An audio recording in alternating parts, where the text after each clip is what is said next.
first time I came to Los Angeles, I was a freshman in college at Ohio State University, and a friend of mine and I came on a junket to Los Angeles because Ohio State University was playing Stanford in the Rose Bowl, and that's our big college football final championship, and it's played on New Year's Day every year in Pasadena.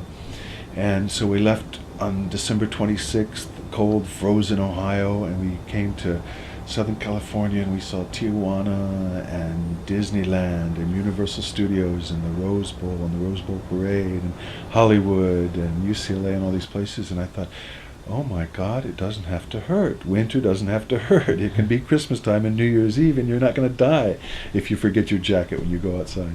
So it was very refreshing, and it planted a seed in my mind.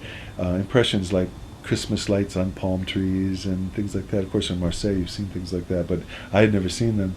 And so it was very interesting, but it made me think, God, life really can be better or easier or not so tough.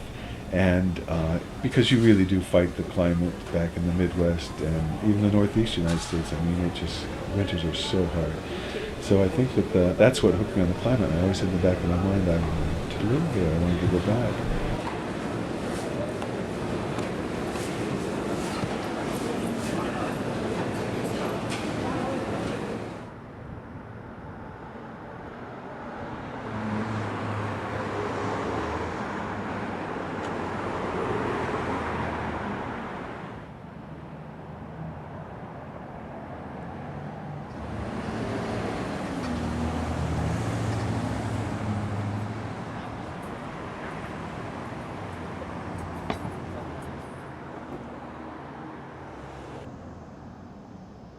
Sit in a chair and watch all the traffic.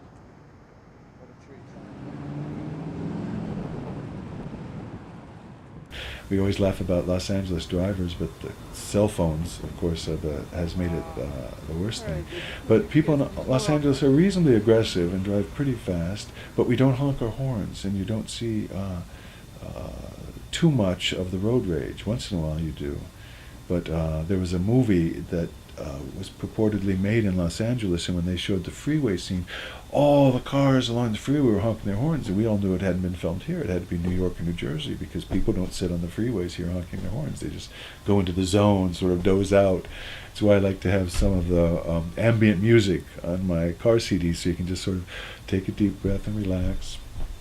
And one time I was coming home, and there was a terrible traffic jam in Beverly Hills. I mean, it was just awful. You were moving inches only, and I didn't know whether to try to turn north or south or get off or get around. It turned out it was the opening of Dreamgirls out the Wilshire Theater, and they had the Klieg lights and the spotlights and all the SUV limousines pulling up on the whole bit, and it just narrowed the streets in Beverly Hills down quite far.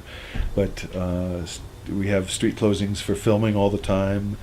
So there are different things that make you feel like Hollywood, and people go to movies a lot too. It's like people pretty much keep up with at least what they're interested in once every week or two, and so people talk about movies all the time as if they're the rule of the trade, so you really can tell that you're living in Hollywood.